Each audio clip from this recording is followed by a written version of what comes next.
बोकारो दिन भर में आज जनता कर्फ्यू को हुए 1 साल, क्या है लोगों का कहना, बताएंगे। छात्र एकता संघ के सदस्य क्यों उतरे सड़क पर, इसकी भी बात करेंगे। आयकर विभाग के द्वारा आयोजित सेमिनार में भी शामिल होंगे। नमस्कार, आप देख रहे हैं बोकारो दिन भर, मैं प्रियंका। पिछले 24 घंटे में जिले में बहुत कुछ हुआ। हर बड़ी खबर पर चर्चा करेंगे विस्तार से। जहां तक अन्य खबरों की बात, मिथिला एकेडमी पब्लिक स्कूल के बच्चों ने बढ़ाया स्कूल का मान, यह भी बताएंगे। जिले के मौसम का भी हाल जानेंगे, कोरोना की भी बात होगी और भी बहुत कुछ। लेकिन पहले देश दुनिया का हाल। जम्मू कश्मीर के शोपियां में बड़ा एनकाउंटर, 3 आतंकवादी ढेर। किसान आंदोलन को हुए 117 दिन। पंजाब के मोगा में आज किसान महापंचायत को अरविंद केजरीवाल ने किया संबोधित। भारत में 24 घंटे में 46,951 नए कोरोना मामले, 212 की मौत। महाराष्ट्र में 24 घंटे में कोरोना के 30,535 नए मामले, 99 की मौत। सप्ताह के पहले दिन सेंसेक्स 86 अंक और निफ्टी 7 अंक गिरकर बंद हुआ। सोने की कीमत 120 रुपए प्रति 10 ग्राम गिरी तो वहीं चांदी का दाम 900 रुपए प्रति किलोग्राम गिरा। अब एक नजर आपके राज्य झारखंड की 3 बड़ी खबरों पर।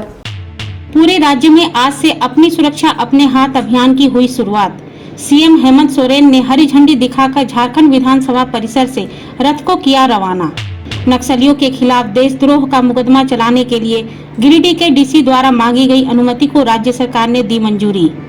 झारखंड में पिछले 24 घंटे में कोरोना के 83 नए मामले सामने आए, वहीं 1 की मौत। तो ये थी देश दुनिया और झारखंड की खबरें। अब नजर डालते हैं बोकारो के 9 प्रखंडों की खबरों पर, जो आज सुर्खियों में बनी रही।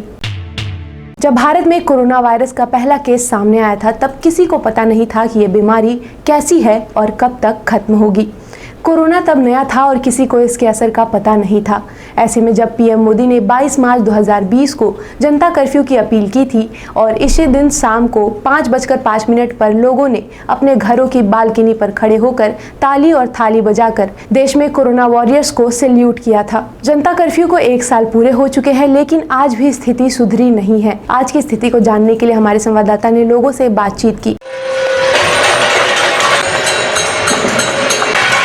मैं आपको 1 साल पीछे लेके चले आ रहा हूं, क्योंकि मैं बताना चाह रहा हूं कि आज ही के दिन 22 मार्च 2020 को जनता कर्फ्यू लगा था। और जनता कर्फ्यू लगने का कारण भी आपको पता था, कोरोना वायरस। उस समय कोरोना वायरस को लोग कितने भयभीत थे और आज क्या स्थिति है, लोग कितना मास्क को लेके अवेयर हैं, इस जानने के लिए हम आज अपने शहर के रुख करेंगे।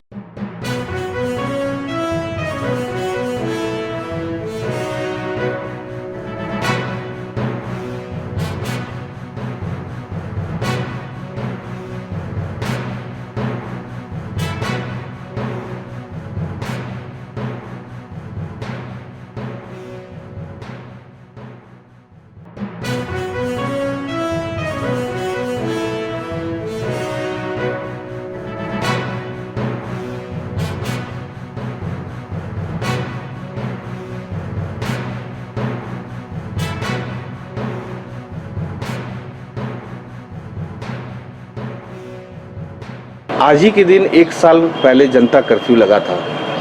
उस समय का क्या माहौल था और अभी आपको कैसा अनुभव है? माहौल इतना बड़ा बदलाव सभी के ज़िंदगी में कोरोना के आने से हुआ है, ये आप सोच भी नहीं सकते। 1 साल के बाद अभी लौट के देख रहे हैं तो ये पा रहे हैं कि ज़िंदगी ही बदल गई। बच्चे का एजुकेशन, ऑनलाइन सब कुछ मंगाना, घर में रहना, मोटापा होना, ये सारी चीज़ें बदल गई। और दूसरी बात ये है कि मेडिसिन्स में आयुर्वेद का, काढ़ा का, नेचुरल इंग्रेडिएंट्स का, वेजिटेबल्स का, इसका महत्व ये कोरोना हमको सिखाया है। 1 साल पहले जब जनता कर्फ्यू लगा तो उस दिन का अनुभव आपका क्या है? उस दिन तो बहुत डरे हुए हम लोग थे और प्रधानमंत्री के जो थाली पीटने की जो योजना थी, इससे बहुत बड़ा साहस, बहुत बड़ा एक भविष्य दिखाई पड़ने लगा कि हम इसको जीत पाएंगे। आज के दिन मैसेज बहुत क्लियर है कि मास्क पहनिए, अपने को 2 गज की दूरी रखिए, खाने पीने में एक्सरसाइज करने का, खाने पीने का, ये सब चीज़ कीजिए और ऑनलाइन सीखिए सब कुछ। टेक्नोलॉजी को समझिए, चाहे आप बूढ़े हो या जवान हो या बच्चे हो। मेरा नाम चंद्र प्रकाश। 1 साल पहले आज ही के दिन जनता कर्फ्यू लगा था, उस दिन आपका क्या अनुभव था? उस समय ज़्यादा भयानक था, उसमें जानते नहीं थे। और अभी पता चल रहा है कि कोरोना है, लेकिन ज़्यादा उम्र दराज वाले लोग को संभल के चलना रहना है प्रिकॉशन के साथ। आप एक सीनियर सिटीजन है और सीनियर सिटीजन को क्या करना चाहेंगे? कि प्रिकॉशन लेकर रहे। आज से 1 साल पहले जिस समय जनता कर्फ्यू लगी थी और जब हम लोगों ने कोरोना के बारे में पहली बार सुना था, पूरे विश्व में कोरोना किस तरीके से पैर पसार रहा था, तो काफ़ी भयभीत थे हम लोग। तो ये समझ नहीं आ रहा था कि मतलब ये किस तरह की बीमारी है, क्या व्यवहार होना चाहिए, वो भी हम लोगों को बहुत अच्छे से स्पष्ट नहीं था। परंतु आज 1 साल के बाद ठीक है, कोरोना गया नहीं है। कई देशों में अब दोबारा से द्वितीय वेव, तृतीय वेव तक आ रहा है। पर आज मेरे को लगता है कि आज से 1 साल पहले और आज में समझ में बहुत फ़र्क आ गई है। आज हम ये समझ सकते हैं कि हम लोगों को किस रूप में इसका सामना करना है। मास्क लगाना चाहिए, हाथों को सैनिटाइज करते रहना चाहिए और जीविकोपार्जन भी करना चाहिए। सिर्फ लॉकडाउन करके बैठे भी नहीं रहा जा सकता है। तो अब हम लोग उस दिन से आज में समझदारी में बहुत फ़र्क है। हम लोग लड़ रहे हैं और लड़ करके इस पर विजय प्राप्त करेंगे। 1 साल पहले और अभी में काफ़ी फ़र्क आ चुका है। बट इसका मतलब ये नहीं है कि हमारे रोज़मर्रा के रवैये में थोड़ा फ़र्क आया हो। आज भी हम मास्क का यूज़ करते हैं, आज भी हम सैनिटाइज़र का यूज़ करते हैं। पहले हम थोड़ा भयभीत होकर करते थे, आज हम उस चीज़ को समझ करते हैं। ये फ़र्क आया है।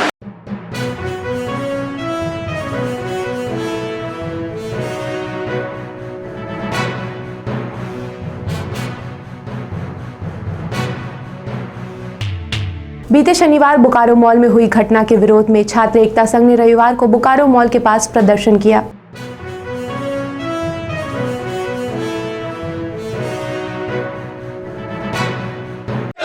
युवा एकता जिंदाबाद जिंदाबाद जिंदाबाद, युवा एकता जिंदाबाद जिंदाबाद जिंदाबाद, प्रदर्शन होश में आओ। यहाँ प्रदर्शन कर रहे हैं कि मॉल प्रबंधन का शीशा टूट के 2 छात्र घायल हैं, जिसका नाम रवि और सार्थक है, जो कि सभी को अखबार के माध्यम से ज्ञात हो चुका है। मैं ये चाहता हूं कि जनता को सुरक्षा मिले। दूसरी बात, मॉल प्रबंधन पर FIR हो। मॉल प्रबंधन उसका समुचित इलाज करवा रही है, यह सराहनीय है।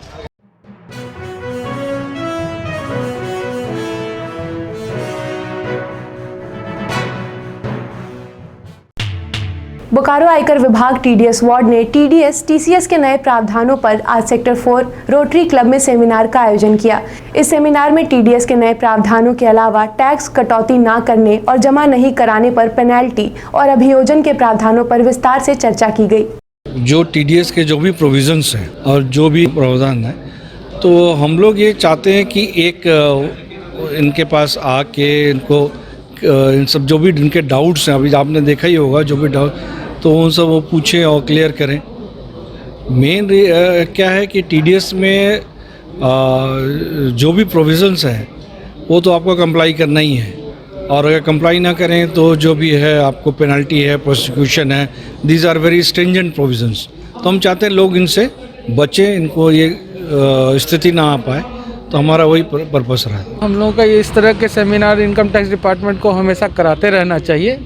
इससे जो नए प्रोविजंस आए हैं उस पर एक परिचर्चा जो होती है वो होती है, और जो प्रैक्टिशनर्स हैं और जो एसएससीज हैं उनको जो प्रॉब्लम होती है वो भी वो हायर अथॉरिटी के सामने वो बोल पाते हैं उसके बारे में। और इस तरह से एक दो पक्षीय जो संवाद होता है वो होता है। हमें जो प्रॉब्लम होती है वो उनको हम लोग बताते हैं, तो उनको जानकारी होती है कि इस तरह का प्रॉब्लम हो रहा है, तो आगे वो भी अपना उस जो प्रॉब्लम हो रही है उसके बारे में वो अपने हायर अथॉरिटीज़ को बताते हैं, जिससे कोई ना कोई सॉल्यूशन निकल के आता है। ये प्रोग्राम तो बहुत अच्छा था। ऐसा प्रोग्राम जनरली होते रहना चाहिए। इससे क्या है कि इनकम टैक्स में काफ़ी बहुत सारे चेंजेस आ रहे हैं, वो हमेशा चेंजेस आते रहते हैं, तो पब्लिक को अवेयर भी होना चाहिए क्या क्या चेंजेस आ रहे हैं। डिपार्टमेंट में क्लैरिफिकेशन भी आती है कि आगे हमें क्या करना चाहिए क्या नहीं करना चाहिए। तो एक हम लोग एक गैप बनाते हैं, जो गैप होता है जो टैक्स पेयर होता है और डिपार्टमेंट होता है उसको भरने की कोशिश करते हैं। अपनी सुरक्षा अपने हाथ कार्यक्रम के तहत आज बोकारो उपायुक्त राजेश सिंह ने प्रचार वाहन को समाहरणालय परिसर से हरी झंडी दिखाकर रवाना किया। यह प्रचार वाहन जिले के सभी स्कूलों में 22 से 25 मार्च 2021 तक बच्चों को स्वच्छता के बारे में जागरूक करेगी। इसी बीच अब जान लेते हैं कोरोना अपडेट। बोकारो में पिछले 24 घंटे में 3 नए मामले सामने आए। वहीं 3 लोग ठीक होकर घर लौटे, जबकि 447 सैंपल जांच के लिए जमा किए गए। साथ ही दूसरी तरफ जिले में रविवार को कुल 5120 लोगों को कोविड-19 टीका लगाया गया। Homi Bhabha centre of science education TIFR Mumbai की ओर से राष्ट्रीय स्तर पर एस्ट्रोनॉमी और केमिस्ट्री ओलंपियाड ग्रुप ए में मिथिला एकेडमी पब्लिक स्कूल के छात्र साहिल कुमार और अमृत लाल सिंह ने क्वालिफाई किया है। इस उपलब्धि के लिए आज स्कूल के सेक्रेटरी ने दोनों छात्रों को बधाई दी और उनके उज्जवल भविष्य की कामना की। बच्चे को सबसे पहले तो बधाई, जो इन्होंने मिथिला एकेडमी पब्लिक स्कूल का नाम रोशन किया है और ये बहुत बड़ी उपलब्धि है विद्यालय के लिए और विद्यालय में जो बच्चे हैं उनके लिए, जिन्होंने नेशनल ओलंपियाड क्वालिफाइड केमिस्ट्री और एस्ट्रोनॉमी में 2 बच्चे मेरा क्वालिफाई किए हैं, जो एशिया लेवल का होता है ना, और इन्होंने फर्स्ट राउंड क्वालिफाई करके सेकेंड राउंड के लिए सिलेक्ट हुआ है। और उपलब्धि के लिए बच्चे को बहुत बधाई, जो आगे भी ये इसमें क्वालिफाई करे, साथ ही स्कूल का और अपने परिवार का, समाज का नाम इसी तरह से रोशन करते रहे। पिछले साल NSCC करके एग्ज़ाम होता था, इस बार उसका नाम बदल दिया गया था IOQC और IOQA।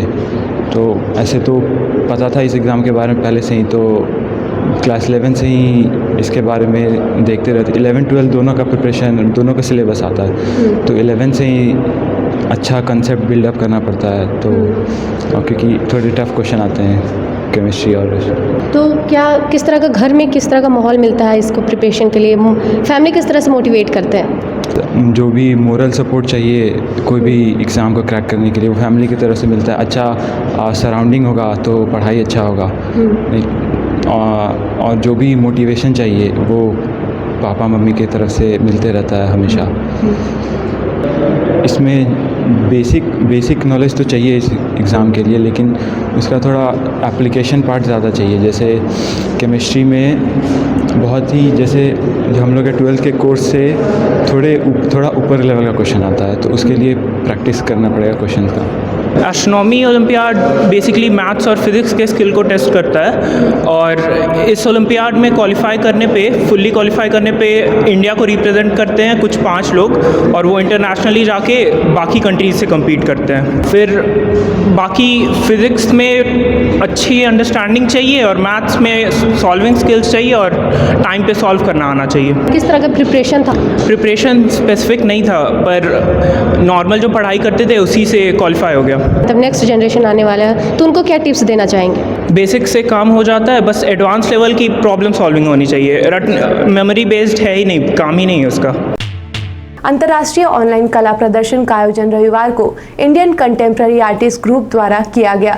इस कार्यक्रम में 170 कलाकारों ने भाग लिया, जिसमें बोकारो के भी कलाकार शामिल थे, जिसका उद्घाटन संस्कार भारती के राष्ट्रीय संरक्षक पद्मश्री बाबा योगेंद्र ने किया। कला प्रेमियों को मेरा नमस्कार। आज अंतर्राष्ट्रीय ऑनलाइन कला प्रदर्शनी का आयोजन इंडियन कंटेम्प्ररी आर्टिस्ट ग्रुप की ओर से फेसबुक पेज पे किया जा रहा है। इस कार्यक्रम में 170 कलाकारों ने अपनी उपस्थिति दर्ज कराई है।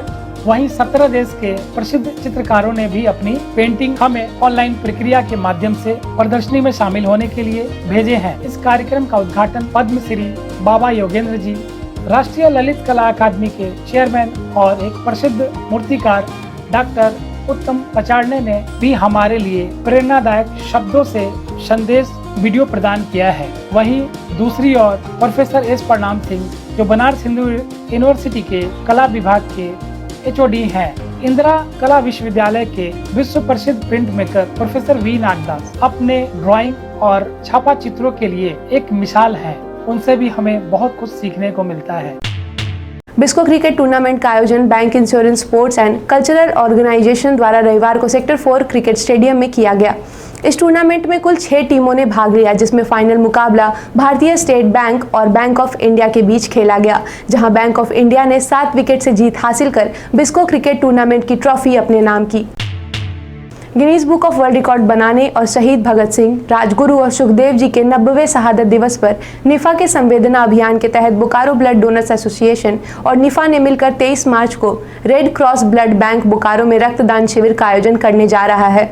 बोकारो ब्लड डोनर्स एसोसिएशन के अध्यक्ष हरवंश सिंह सलूजा ने बताया कि इस रक्तदान शिविर में जो रक्तदाता रक्तदान करेंगे उन्हें एक सर्टिफिकेट भी दिया जाएगा।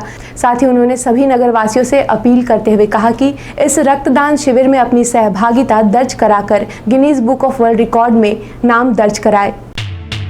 अखिल भारतीय साहित्य परिषद बोकारो द्वारा रविवार को होली मिलन हास्य कवि सम्मेलन का आयोजन सेक्टर 2A के सुभाष सभागार में डॉक्टर परमेश्वर भारती की अध्यक्षता में की गई, जहां बोकारो के कई कवियों और साहित्य प्रेमियों ने भाग लिया।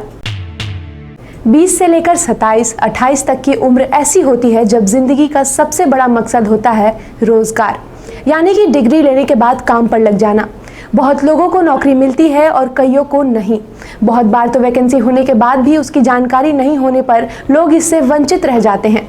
अगर आप बोकारो वासी हैं और आप भी नौकरी को लेकर परेशान हैं, तो रोजगार से जुड़ी जानकारियां देने के लिए द टाइम्स मीडिया हर सोमवार को अपने कार्यक्रम बोकारो दिन भर में रोजगार समाचार लेकर आ रहा है, जिसमें हम आपको बोकारो के रोजगार से जुड़ी जानकारियां देंगे। और अभी हमारे पास एक वैकेंसी की जानकारी आई है। दंता मल्टी स्पेशलिटी डेंटल हॉस्पिटल में एक फीमेल रिसेप्शनिस्ट की रिक्वायरमेंट है, जिसके लिए मिनिमम क्वालिफिकेशन 12 CBSE कंप्यूटर सेवी, यानी कि आपको MS ऑफिस कंट्रोल करना आना चाहिए। साथ ही आपको ईमेल करना और किसी भी डॉक्यूमेंट को स्कैन करना आना चाहिए। और तीसरी रिक्वायरमेंट है must have good communication skills in Hindi and English, यानी कि आपको हिंदी और अंग्रेजी दोनों भाषाओं में बात करनी आनी चाहिए। यह dental hospital plot number 129 cooperative colony में है। इस जॉब के लिए वर्किंग टाइमिंग है 9:30 to 6:30 और वर्किंग डेज है मंडे टू सैटरडे, यानी कि संडे आपका ऑफ रहेगा। अगर आप इस जॉब के लिए सुटेबल है तो आप सामने दिए गए नंबर और ईमेल पर संपर्क कर सकते हैं। अब जान लेते हैं मौसम का हाल। बोकारो समेत राज्य के सभी जिलों में गर्मी बढ़ती ही जा रही है। आज दिन भर कड़ी धूप निकली रही और गर्मी से लोगों का हाल बेहाल है। मौसम विभाग के अनुसार अगले 2-3 दिन तक आंशिक रूप से बादल छाए रहने के आसार हैं। आज का अधिकतम तापमान 36 डिग्री सेल्सियस और न्यूनतम तापमान 21 डिग्री सेल्सियस रिकॉर्ड किया गया। आप अपने आसपास की घटनाएं और समस्याओं को हमें व्हाट्सएप कर सकते हैं। हमारा व्हाट्सएप नंबर है 9334210302। इसी तरह बोकारो के तमाम खबरों को जानने के लिए आप हमारे चैनल बोकारो टाइम्स को लाइक करें, सब्सक्राइब करें और शेयर करें। फिर मिलेंगे बोकारो दिन भर में सोमवार से शुक्रवार रात 8 बजे। तब तक के लिए नमस्कार। बने रहें TheTimesMedia.com पर। आप हमें Facebook और YouTube पर भी देख सकते हैं।